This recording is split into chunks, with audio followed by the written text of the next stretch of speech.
Welcome back, ladies and gentlemen, to what is about to be the second game of No Team versus Radiance. We have swapped sides, I believe, Arudu, so we'll be Mm-hmm. changing things around. But with Radiance now on the back foot, No Team up a game, where do you see Radiance trying to recover things? What's their problem point or potentially an area to attack from No Team?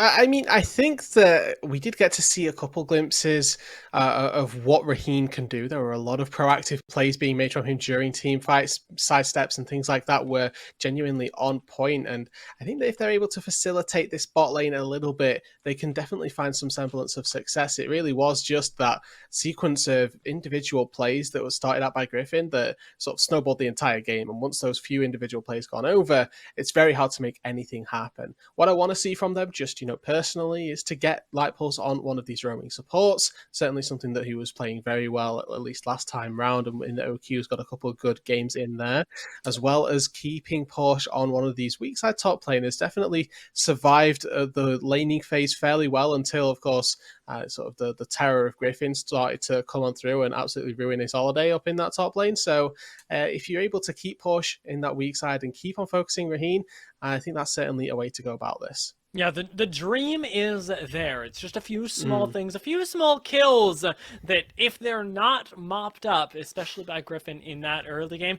we see this game going a totally different way. Now, a big question as well that I'm sort of wondering about, not just for you, but for these teams, is whether that Hecarim gets taken away. Because, yes, Griffin did really well, but I'm not sure whether that's a champion-driven problem.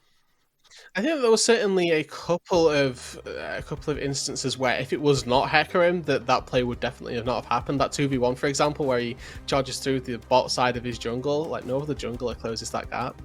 But you can argue a ton of other different situations as to whether or not he would have been 2-0 in the first place for it. I think that I'd also, just by nature of curiosity, want to see some more mid lane action. The desk touched on it beautifully, right? 16 minutes in before Blaze was able to particularly do anything in that first game, and we didn't see too much from Crimson either. There's a really big four-man scatter in a team fight around the Baron, but other than that, again, it wasn't by nature of the fact that they were playing poorly, just that the game wasn't played around them. And when we've got Radiance with this plus to Crimson combo, I want to see them tap into that, use the raw mechanical skill to see if they can generate some leads. Yeah, I get the feeling that had we not seen Griffin pick kills up earlier, that we would have seen a lot more mid-focus, because clearly the synergy with Blaze is existing, and we saw it around that 16-minute mark.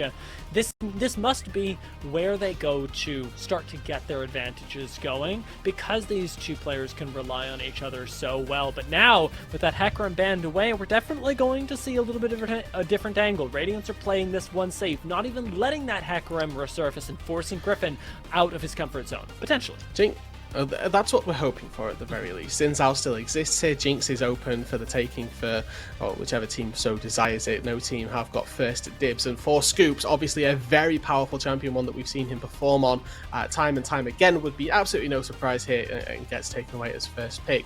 Radiance with that Lulu ban, maybe sort of opting into saying, hey, if the Jinx, you don't get the S tier support to pair with it, but things like Thresh still exist. And for Radiance now, you're expecting them to maybe opt into this Nautilus just straight away, because it is one of the only things that can lock down a Jinx consistently. You have that ulti, you have that point and click CC, and that is exactly what you need to make sure Scoops can't be able to fire off consistently during those team fights. Radiance now, though, opting into a Ziggs. And this sets up really well for a Nautilus, actually, here, if they don't want it, because Ziggs is a champion that is very good at getting islanded on the bot side here. Asked for them to maybe focus a little bit around Raheem, but I don't mind if they're going to enable Light Pulse to go roaming instead. Yeah, this seems totally fine, especially because we know that Scoops' Jinx is so scary, and against something like a Ziggs where you're just going to realistically be wave clearing back and forth unless somebody makes a massive misstep, now is where you can grab yourself something that can be a little bit more active on the map, especially because you know that Radiance have the ability to be with that Xin Zhao. You have the opportunity to answer that and get yourself a support. We'll see where not a team end up taking this, but for right now, that Graves lock-in will provide them a nice bit of dueling potentially, and well, potentially a top laner as well. We did see Radiance play that earlier. Yeah, I think that this is almost sort of guaranteed to be Dragoon's wheelhouse right here. Yes, Griffin, probably proficient enough on the Graves to get by, but it's certainly... Well, I'm going to have to hold my words. I mean... Okay, never mind. Okay. Never mind. Ignore me. And I love this, actually, from No Team already, because you see Ziggs. Ziggs is not the consistent AP DPS source that you're looking for. You know, he's not consistent DPS with that magic damage, and up against a Mundo, it's going to be incredibly hard for this Ziggs to take him down. And then again, love this adaptation from Radiance to say, hey, we may not be drafting any more AP, but what we are drafting is true damage on a very short cooldown. So we'll take the Camille here into the top matchup. Really interesting nicheness in this top-sided match, so we'll get into that a little bit later if we get the chance to. But a really weird draft phase between both of these teams. We've got top laners already locked on in, which is something that we don't tend to see very frequently early on. Yeah, I was just thinking about how strange this has evolved, because, well, No Team kind of leave themselves in a position where they need to get a initiator support that looks good with Jinx. Thresh has just been taken off the table. I'm expecting something like a Nautilus or Leona to join it alongside that Thresh, and with No Team having to get themselves a nice source of AP damage as well, they're kind of in a hole when it comes to their next two picks in the draft, which isn't the worst thing in the world, since they've got to pick both of them right next to each other anyways, but it gives Radiance a lot more flexibility, if perhaps not the cleanest front to back that we see. Yeah, exactly, and I love this Yone pick as well, or this Yone ban rather, more so than anything else. As I said early on, Crimson, the Yasuo Yone player, plays both of these guys extremely proficiently, and to say that Blaze played the Yone in the first game, kind of a little funny tidbit here to say that those are being taken away. Looks like Radiance are going to be opting into taking their support blind pick, and I think that this is actually very useful, because whenever you've got a Ziggs on your team, like we've already mentioned, you're not playing for the 2v2, you're playing for the roaming capabilities. Light Pulse on a Rakan, an incredibly adept Rakan player. Well, Leona, you know what? That's good. Fits the same sort of wheelhouse. Ziggs Leona, same sort of vibe as Ziggs Ezreal. As you can just sort of leave this guy down on his own, and Leona can move around Summoner's Rift, make all the juice happen in the top side of the map. I like the takeaway almost of the Leona as well, because it denies that pairing from the Jinx, denies this really awesome form of initiation from not a team, and now the Braum being hovered here would theoretically do around the same thing, but with a lot less initiation potential. Braum very good at counter-engaging, and if that's what not a team are opting into, I can't say that I'm following them all the way there, especially because they still need that extra source of AP, and Radiance seem happy with their own composition to dance around, to throw damage into a team that is waiting for the fight to come to them. Well, and I think that here, Radiance, other than this Ziggs, they have a large portion of dive right here, right? This is Camille, Xin Zhao, Leona all going to go deep diving, and into a Braum, you know, you just need one auto attack, and then Jinx is more than capable of trying to proc that passive, proc those stuns, and get you really off to the races with that one here. We're looking for magic damage coming out of not a team. They take this Syndra once again, as the desk mentioned, an incredibly contested pick between these two mid laners. So taking that one here is obviously going to be very useful. It looks like Radiance, they say, you know, we don't need your magic damage. We are more than happy to continue flying at you here. In disengage be damned, Tryndamere is locked in the mid lane. What am I? Okay, let me just take a step back here, because Radiance are not, shall we say, pushing into entirely new ground, but this has become a little bit more unorthodox than it once was. The mid-Tryndamere we used to see quite a bit of, but has since fallen off quite a bit in favor of the more control mages, taking the Ziggs as their only source of AD and throwing themselves bodily at Scooped's Jinx. Well, promising, doesn't seem like it'll have a 100% success rate. Unfortunately, in the late game, you need a 100% success rate game plan. You know, I'm on the other side of the fence here, dear. I think that Camille Ziggs as a combo is obviously going to be very daunting for Scoops to try and deal with. You know, stunned or not, as long as that Hextech ultimatum comes down, you are guaranteed to find that Mega Inferno bomb in the backline as well. And, you know, as much as, yes, Braum is great versus the disengage, if Bluster, Crimson and Porsche all go in at the same time, find that synchronized engage, Jinx can have the Gale Force, the Rapid Fire Cannon, all the range and all the safety in the world. Like I say, Hextech Ultimatum will force you into a death, and there's no way that you're getting 12 different auto attacks off, 9 in fact, if you get the Braum auto attack on all different units that are trying to dive onto you, in the space of which it takes them to kill you. So this is a good composition for killing Jinx. Definitely give them that one. It can be fairly daunting though, you know, things like Glacial Fissure are what make Braum a great disengaged champion for a reason. And I do obviously want to say here that no team here, they've got a good draft here into what Radiance are going for. Radiance have they picked the Camille and the Xin Zhao fairly early on when they see what no team were drafting for, and they go, okay, with our R5, we can either pivot a little bit and use Ziggs plus X to try and form a bit of a poke composition, where you can take things a little bit slower, or we can double down and we can say, you know what, we have to just fight you. We have to run at you headlong, and that's exactly what they opt into here. Take the Tryndamere as an answer, and they're just going to try and challenge for that fight every given opportunity. One of these compositions that just runs at you, hopes to take you down.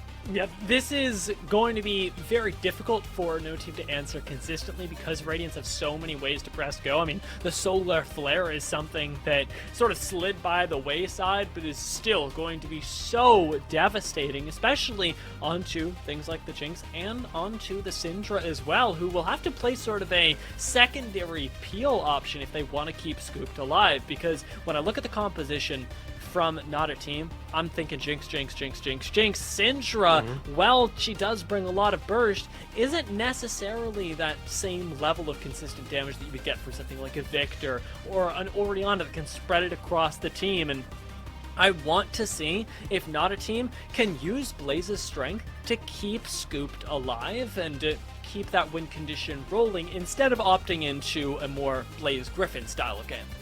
And to touch on Blaze then a little bit more here with this Syndra pick, my question becomes, who's he trying to assassinate, right? You talk about this burst damage. Are we bursting the Tryndamere who's going to press R? Are we bursting Bluster, who equally going to be able to press R, immune all of your damage, or you're in melee range of the Xin Zhao and you're going to die? Are we going to be trying to immune, are we going to be ulting Porsche? You know, that's actually a fairly decent call in my opinion. If you can make sure that Hextech Ultimatum doesn't go down and that your Jinx is safe, I'm all for it here, but getting access to Raheen is something that is going to take either a flash or just an egregious misposition from either one of them that, in terms of Blaze, almost certainly going to rely in a death or result in a death if it's in a teamfight scenario, or for Raheen to just be completely caught out. Yeah, it really seems like perhaps the extended team fights will be something to keep our eyes on. While we load into this game, though, we're going to take a very short break, and we'll be right back with the second game of No Team versus Radiance. Welcome into Game 2, folks. No Team versus Radiance coming at you fast as we've gotten back from the draft, having set everything up for maximum enjoyment, Rudude, as we are sure to have with teams of this caliber. Already have seen some semblance of skirmishing right here. Scooped, getting forced to stop his recall. Raheen with those bouncing bombs. Starting out the laning phase here, particularly obnoxiously, as you would hope to see from a Ziggs. But now's a good time, dear, whilst we're waiting, whilst we're sort of situating ourselves to look at the compositions holistically, right? Draw some pictures. Let the people know what to look out for here. And honestly, this is a very easy composition to see what Radiance are doing, right? We have got 4 champions that are all melee. They're going to be doing exactly what you just got to see a little glimpse of right there. And it's going forward, right? We're going to be looking for battles, brawls, skirmishes, anything of the like to find early sets of leads here and put ourselves right out in front. Because as the later this game goes, the scarier Dragoon is going to get, not because of the damage that he does, but because of the damage he does not take. During this matchup, he's going to be fairly susceptible to a little bit of true damage of Porsche early on, and as the game goes later and later, that does exist. But if the Camille is hitting onto Dragoon in this game, there's something wrong.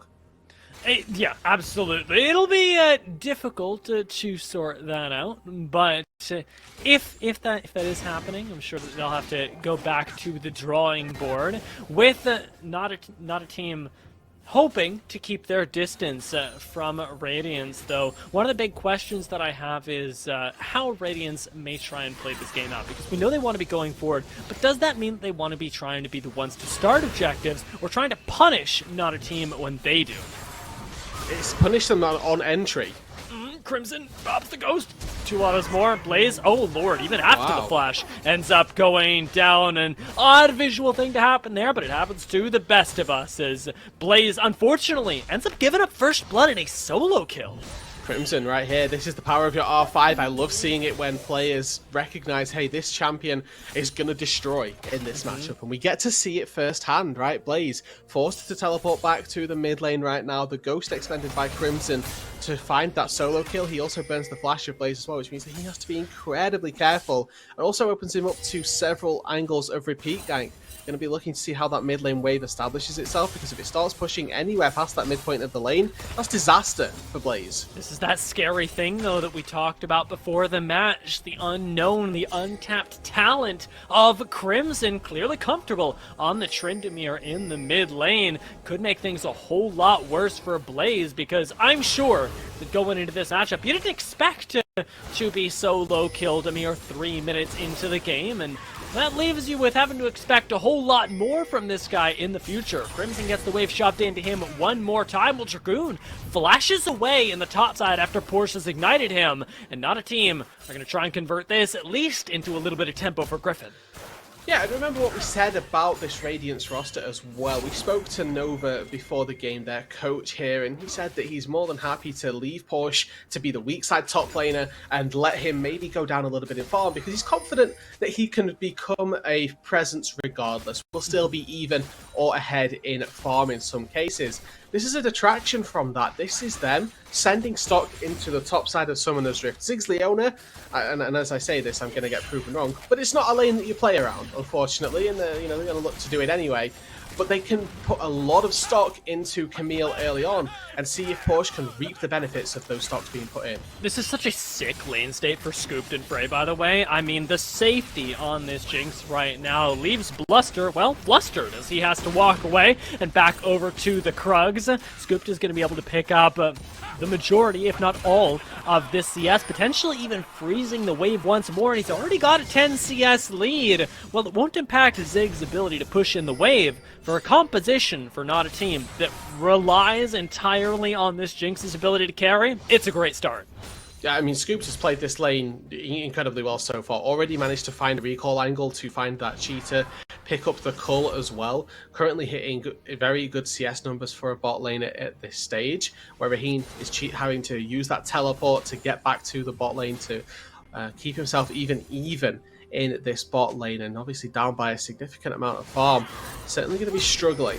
But now Lacals. Nice flash there. We already know that Blaze doesn't have his, but a nice scat of the week as well. Forces Crimson to use his own mobility. The phase rush keeping Blaze safe for now, but unfortunately not safe for long, as Crimson instead takes the aggressive way forward, has that level 6, and now may just kill Griffin as well. Spins to win, grabs a second kill, and is thinking about a third. Is under the tower. Frey barely manages to escape.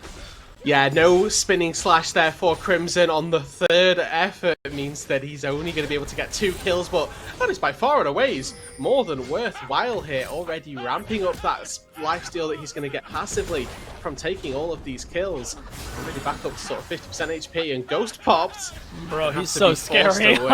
I am sweating right now watching Crimson in the mid lane. Is it going to be enough? And honestly, you know, my answer's tending toward yes for this Tryndamere. I think that 3 kills early on is something that you'll be happy with. And we're looking at, obviously, the bot lane for Scoop to sort of the current power point that no team are sort of trying to perchance pick up. Unfortunately, I don't know that that's quite going to be able to live up to said expectation. No, that's going to be difficult. I wonder, looking back at last game, we talked about Griffin in the first game, and he got ahead. And we'd also talked about Crimson in the first game, and he didn't quite get ahead. But now he's 3-0, and I wonder, Rudude, I wonder if our analysts were right all along. And now that he is ahead, will he be able to take that and turn it into as convincing a win as Griffin did? Yeah, and for those of you that don't know here, Crimson, the twin brother of Sniper, right, our top laner that we got to see take the series in our first, or take our first series of the day, obviously had a very good performance in that one, now gets to see if his brother can do the same thing, and currently has got all the resources to do so. 3 kills early on, one of which you manufactured off yourself. You've now said, hey, okay, I've got this lead. I can absolutely Goomba stomp this Syndra if you give me just the slitherest of advantages of resources. Immediately, we get to see Light Pulse in there, flash into the mid lane. Zenith Blade spends no expense at trying to pick up that kill and does so successfully, which is absolutely beautiful. Already stockpiling yet again more stock into the Crimson coin, and that is going currently toward the moon. Yeah, I mean, everybody already knows what he can do, and a lot like last game on the side of no team, you can pile all the resources you want into the mid lane, and you're still going to have threats everywhere because your Ziggs is getting farmed up in the meantime to add to the threat of an already undying and very fed sword-wielding man in the mid lane.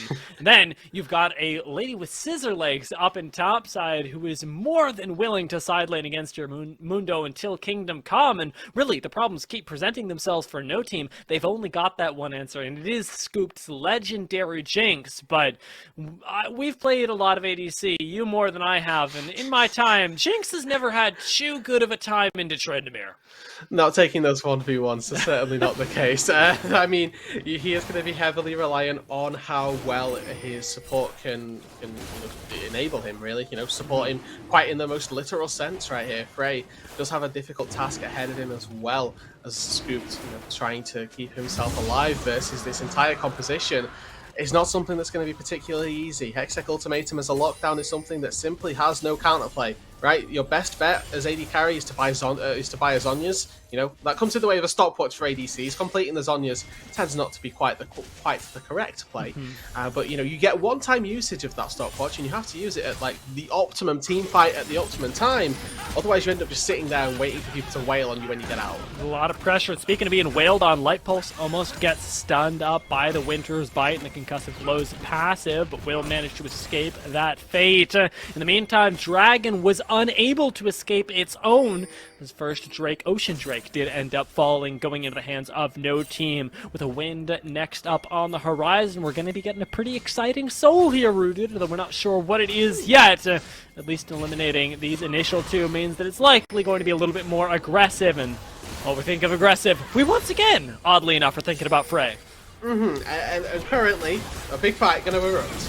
Light Pulse going all in, finds a beautiful stun, another one with the Solar Flare, and nobody even has to use their ults outside of him. Oh, Bluster throws his in for good measure. Another couple kills go the way of Radiance, and the score is 0-4. That, and they get to get the Rift Herald. It is just their day.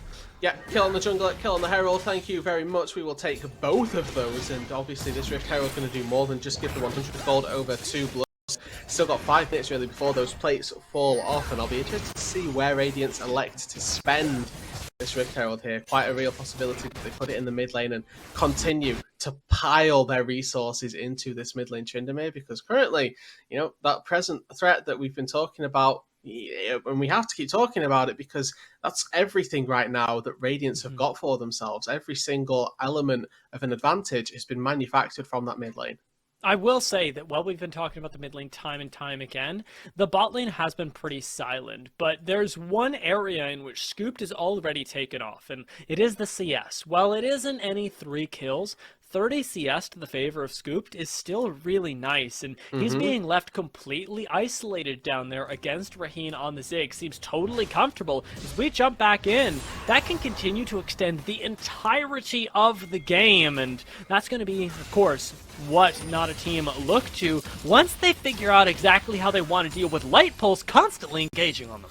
Yeah, and Raheen, obviously, as you touch on the CS differential, once he hits level 9, that's just going to completely subside here. It may not subside, but it won't get any bigger. The wave manipulation or the wave clear that comes from a Ziggs at level 9, honestly, just unmatched, right? We call back to Season 4, Season 5 years ago of Ziggs constantly barraging minion waves, Super Mega, Mega Inferno Bomb, Bouncing Bomb, all of it. You used to be able to stall out the game for literally 40 minutes at a time.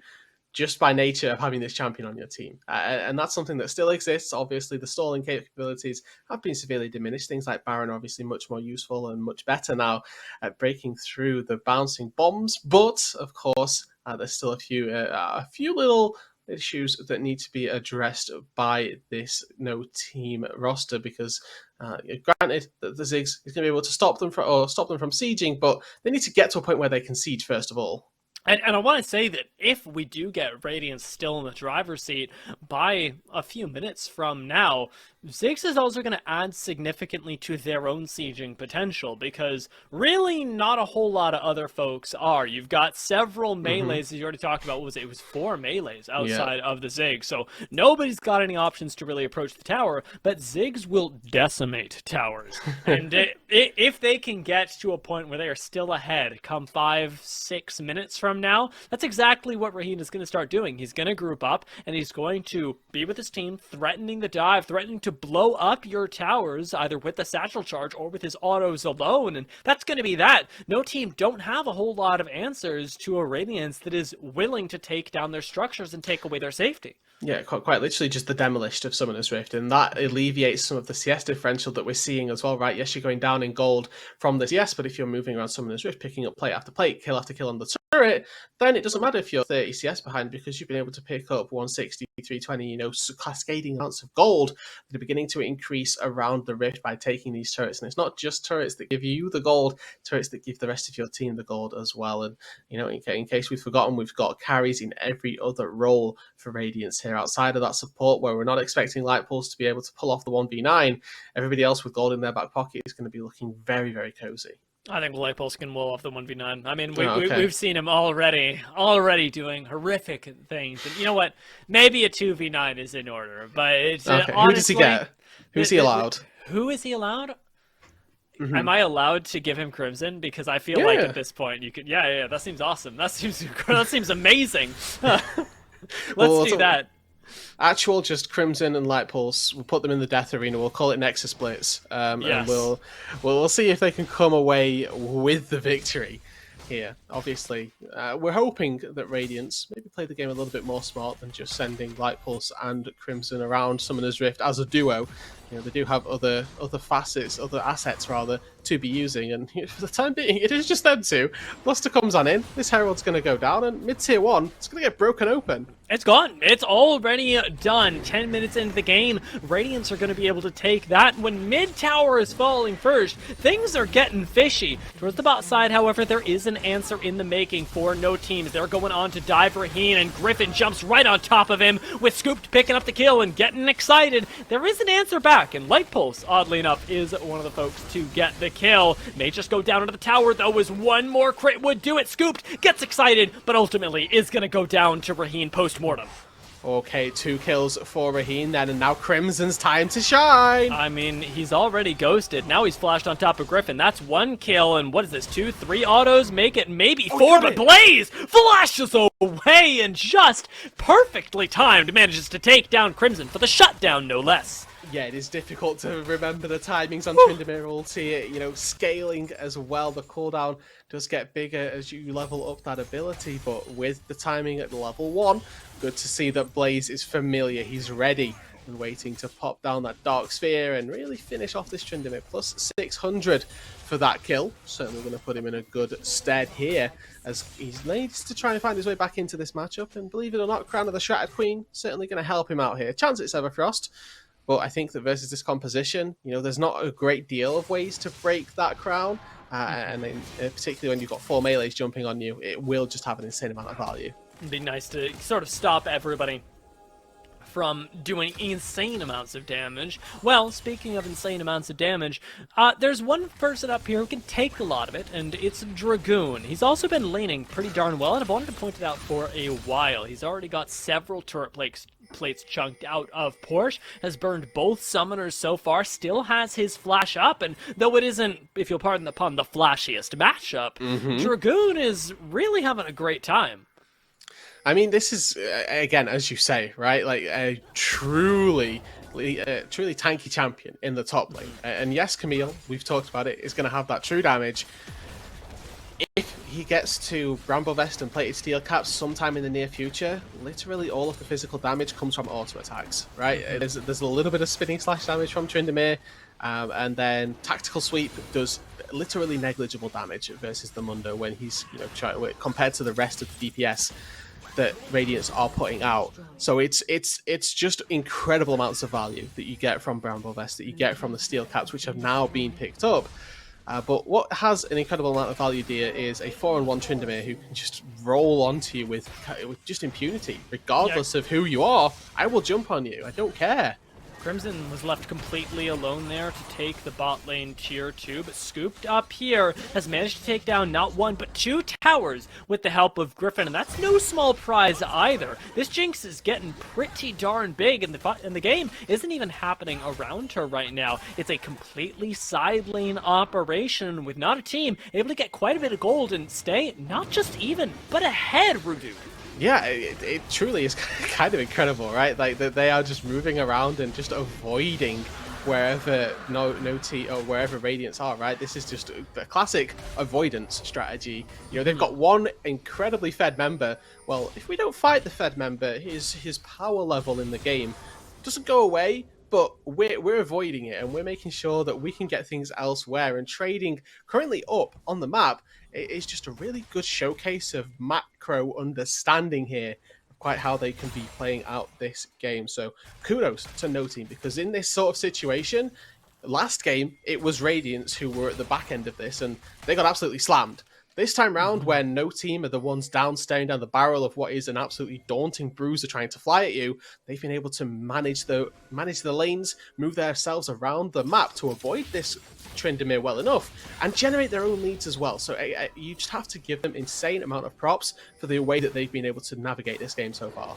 It's really, really impressive with the Mythic already. Oh, nice, Bluster. Yoink. All right, everything else falls away. Bluster, he's feeling good now. Radiance, they've got the energy necessary to win this game. But jokes aside, with Bluster taking away the blue, it still is a game very much about Scooped. And with one item complete, working on his second, very close to it. He may get even closer if he can pick up some of these kills. Bluster going low, but Scooped now has Crimson on top of him, now has a Bluster as well, who managed to survive all that, and just like that, the game is Uno reverse carded directly on top of the Jinx. They had one job, it was to avoid the Tryndamere, and unfortunately he's found them. They've been playing hide and seek for the last 10 minutes. Finally, they've been spotted and taken down here in this one. Now 3 kills going over to Radiance, 1 in the back pocket of the Tryndamere again, just adding insult to injury. Rift Herald going to be the second one that goes their way, and of course giving that one over is going to again extend the amount of kills on turrets they can get.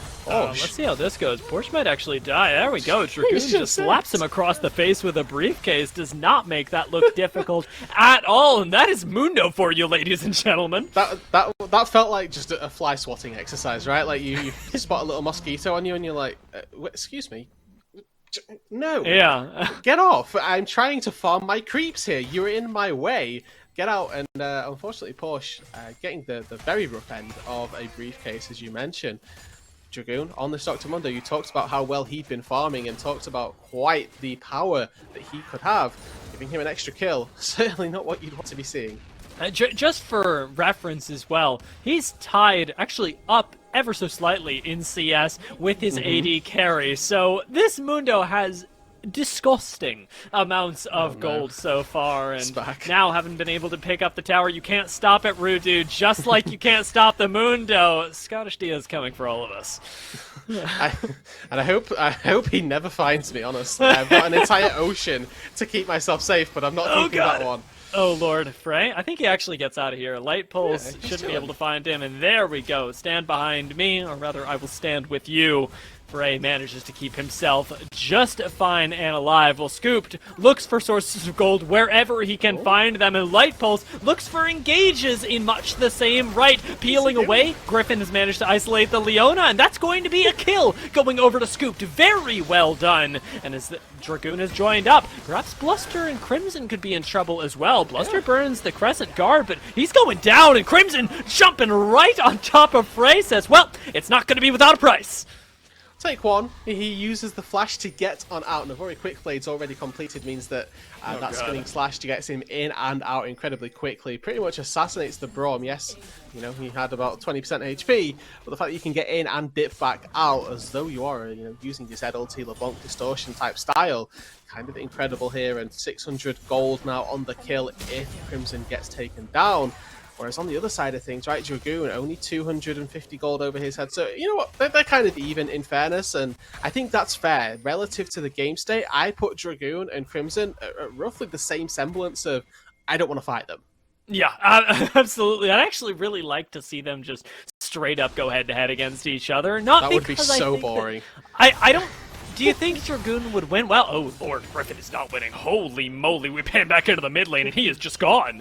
Yeah, that's a really good example of what we're expecting from Camille Ziggs as a combo. And, well, we're going to get to see it once again, but this time, nobody to peel Scooped away either as Frey goes down. Soon, Scooped joins him. Crimson has his way with the AD carry. Rift Herald gets channeled in the bot lane, and this may very well be a broken base. Yeah, I'm certainly expecting it. 3 members dead. Yes, Griffin's going to be spawning up in not too short order, but Mundo's not even here to defend this one. Blaze has got Crown, but that's not going to be enough to stop this onslaught here. Griffin, you know, getting caught out a little bit in the mid lane by Hextech Ultimatum is the sort of catalyst for all of this, and now Dragoon is here, going to be looking to try and find an engage off the back end of it. Unsuccessfully so. Radiance clapping back once again here. Now they've got themselves a decisive gold advantage. The gold lead is, you know, currently 4,000 gold. Got the Drakes now in their back pockets as well, dear. And these are, you know, we talked about the fact that these are 4 heavy hitting damage dealers, 3 of them, all of which are going to be melee jumping in on you. Giving them an Infernal Soul and any form of damage on top of that, going to be absolutely devastating. All of these guys just building raw AD means that the percentages that you get from the Infernal Drake mean that much more. And missing this bot lane inhibitor tower as the Baron comes up as well is an additional source of pressure that Radiance did not need but are happy to take. With Scooped able to jump in here, assist in taking away that red buff. It's probably not his ideal situation, but anything that he can do to stay with his team, to stay safe, is still a positive play. If Scooped is alive, you've got hope. You've got those 2 items, but he needs so much more before I'm convinced. He needs the team to be by him, right? And I don't think that this is coming from us, you coming from saying, oh, Scoops, you need to play so much better. You simply just need to play with your team, and that's not a thing that he's not doing. It's just, if you get caught out by, like we saw in, you know, the games with engaged supports, even a fraction out of place here, if you misstep and you've got a little bit of... Okay, that's just rude. All right. That is rude. Raheen, come on, man. Let a guy base. That's the... Yeah. There's if you get caught a fraction out of place, and then there's if you get caught basing in your own territory in mid lane, and you know, there's a distinct difference here, okay? Yeah, at the very least, Raheen did expand the ultimate, so you've got, I guess, a window with slightly less AP damage to fight into, but it is not by any means a large victory for no team. Instead, a brief respite from what has otherwise been a very challenging game, switching things up from game 1, where they were firmly in the driver's seat. Their macro has already proved really impressive this game, but it's in these team fights where Radiance have been able to dismantle them time and time again, using the power of Crimson and of Bluster, 2 of the players that we had hyped up some of the most coming into this game, to completely throw no team's plans out of whack. Yeah, and it was a joint effort between ourselves, the desk. You know, these guys, we know that the mid-jungle priority in these games are going to be incredibly well sought after. Radiance this time round, they just happen to have taken this game by storm, and 4K gold lead right now hasn't particularly ballooned since that last Drake went down. We're certainly looking to see if they can try close out this game a little bit faster. Crimson finds Frey. Now, right on top of Griffin as well. This is Crimson's dream, but Blaze is showing up. The stuns are coming through, and already the ult has to be burned with another ult coming over the top, though. That Mega Inferno Bomb chunks out Not a Team massively, and Scooped has just now arrived, but he's on the wrong side of everything. With Crimson jumping on top of him, Frey was completely separated, and Scooped is still kiting it out, finally taken down as a triple kill goes to Porsche, and Radiance wipe the floor with no team. 5 for 1 here. Baron should be the prize as well. They've broken open the base in the bot lane. Their opportunities are endless. Radiance take a fight in the topside jungle of no team, and they absolutely wipe with it here. using their leads, leveraging it into a fight, and putting themselves into a very good position to tie us up for this series. The Baron is going to go down. Light Pulse is here to tank up this one as best as possible. And with that one falling here, gold lead goes up to 7,500 gold. Oh my god. And the avoidance tactics there, unfortunately, there's only so many places you can hide when the accessible points on the Rift are limited to your base. Yeah, this is really, really rough, and it seems like at least for no team today, denial has not been the best strategy. They're still working on itemization for Scooped, but like you and I talked about, it's been the positioning that has been the hardest in trying to gather so much gold on their AD carry. No team have found themselves in a position where they can't actually be taking fights, because by the time Scooped is arriving to them, they're well and truly over, and you're just giving an additional 300 gold over to Push, over to Crimson, over to Bluster, and it's starting again. Blaze gets caught out of position, and he is long gone before that Inferno Bomb hits the Rift, with Frey chased down and deleted. There's no peel for Scooped, there's no hope for no team. Yeah, you remember when I said that the limited areas of the map that you can go to are extended to your base? That's what happens when you leave the safety zone, dear. You get absolutely gooned on and fall within just a couple of seconds here. It was, you know, a nice notion that Frey thinks that he can support the Syndra on a journey to clear out bot lane minions, but that's just not the case here. They're going to be able to take even more as well. Bot inhibitor falls, mid inhibitor is sure to follow. And granted, the top wave's not in a great position, but they've still got plenty of time on this Baron. They've got plenty of opportunity with both those inhibitors just falling. It's effectively 5 minutes of time where they can go, oh, well, we have one lane where there's no inhibitor. We have one lane where there is an inhibitor. Maybe we focus our attention there. The bot side objective is about to be cleaned up on their way out. The timing for all of this for Radiance is just syncing up so perfectly that the game from here honestly plays itself. It really does, and with Bluster managing to collect yet another dragon, putting Radiance on Soul Point, an Infernal Soul Point no less. This doesn't get a whole lot easier. With 4 people doing massive damage, Griffin is struggling to deal with Light Pulse at this point. 2 levels down on him, Light Pulse is on the hunt, and Griffin gets chunked out massively and will be taken down inside of the enemy jungle for his quite literal trespasses. Light Pulse collects the kill as God intended. That's a solo kill. That's awesome. That's a solo kill. I don't care that there's an assist for Raheem and that his ult's on cooldown. It's a solo kill.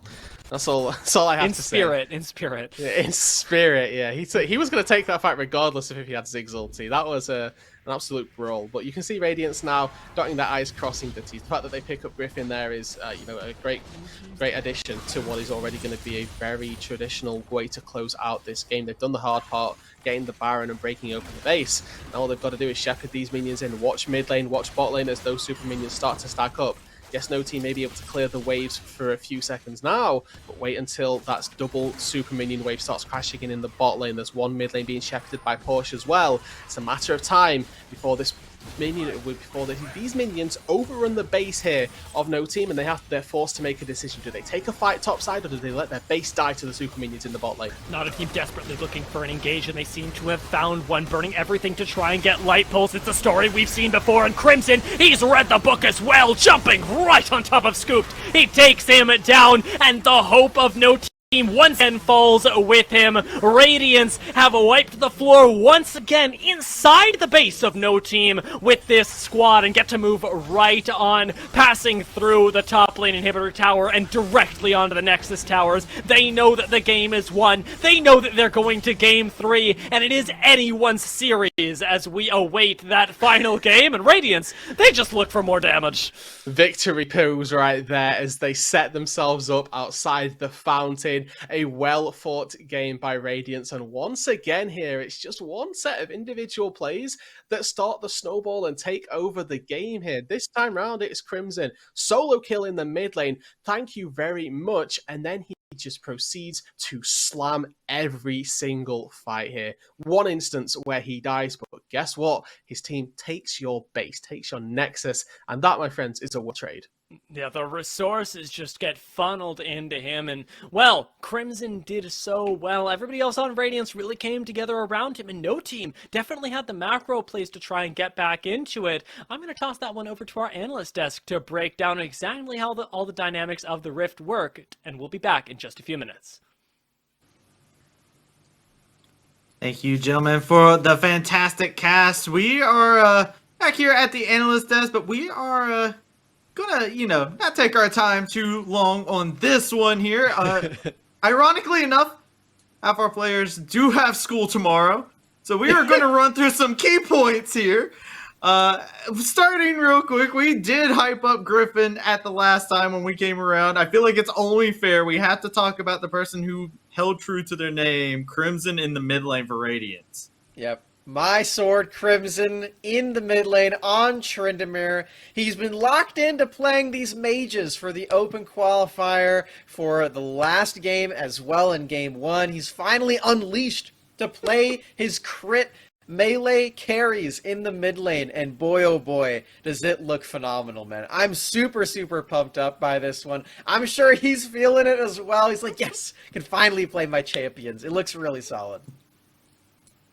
It really does. Hey, look, he's got the show. He's got that top laner blood in him, Yeah. Everybody knows it. Like, he's able to show off and put that on full display and show what put him up there at the top of the ladder for himself. But over on the other side, we do talk about Crimson. Unsung heroes. Cubby, there's some unsung heroes down there in the bot lane, and they came into this with a good strat for themselves. Yeah, I wish that we had a couple replays to kind of show off like how they were able to have this strategy on red, but with some of the prep that we did before game 1, a couple champions that we were really looking out for.